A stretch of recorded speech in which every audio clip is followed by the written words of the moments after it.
राम राम सारी बहनों को। मैं होई माता की कथा सुना रही हूँ। पहले हम बाजरा और तिल लेंगे, क्योंकि बाजरा तिल नया अनाज है। वैसे गेहूँ, चावल और बाजरा कुछ भी अनाज ले सकते हैं। अब इसमें थोड़ी हल्दी मिला के हम इसे पीला कर लेंगे।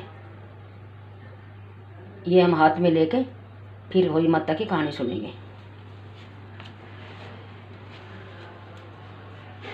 प्राचीन कहानी है। बोलो गणेश जी महाराज की जय, होई माता की जय। एक साहूकार था जिसके 7 बेटे 7 बहू थी और एक बेटी थी। सब कोई मिट्टी लेने गई। मिट्टी खोदते समय ननद के हाथ से श्याऊ का बच्चा मर गया। श्याऊ माता बोली कि मैं तेरी कोख बांधूंगी। तो ननद ने अपनी सारी भाभियों से कहा, लेकिन नंद के बदले में अपनी कोख बंधवाने के लिए 6 भाभियों ने मना कर दिया। पर उसकी छोटी भाभी ने सोचा कि नहीं बंधवाएंगे तो सासू जी नाराज हो जाएगी। तो छोटी भाभी ने अपनी कोख बंधवा ली। अब उसके जो बच्चा होता वो ही साते के दिन मर जाता। एक दिन उसने पंडिताइन बुलाकर पूछा कि क्या बात है, मेरे बच्चे हुई साते के दिन क्यों मर जाते हैं।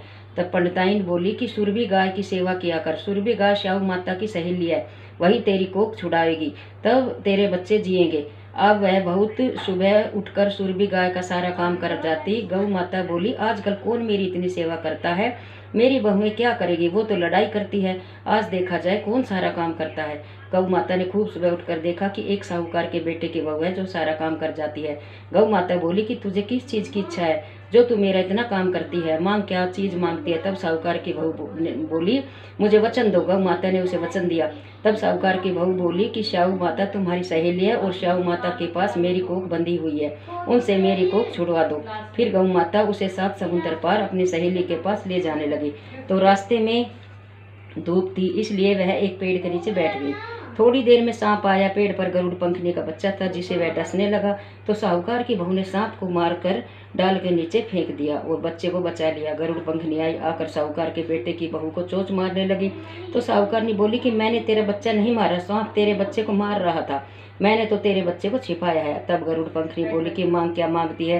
वह बोली कि 7 समुद्र पार श्याऊ माता रहती है, हमें तो तुम उनके पास पहुंचा दो। गरुड़ पंखनी ने अपनी पीठ पर बैठाकर दोनों जनों को श्याऊ माता के पास पहुंचा दिया। श्याऊ माता बोली कि आ बहन बहुत दिनों बाद आई। और श्याऊ माता बोली कि मेरे सिर में बहुत जू हो गई है। गौ माता बोली कि मेरे साथ जो है इससे जू निकलवा लो।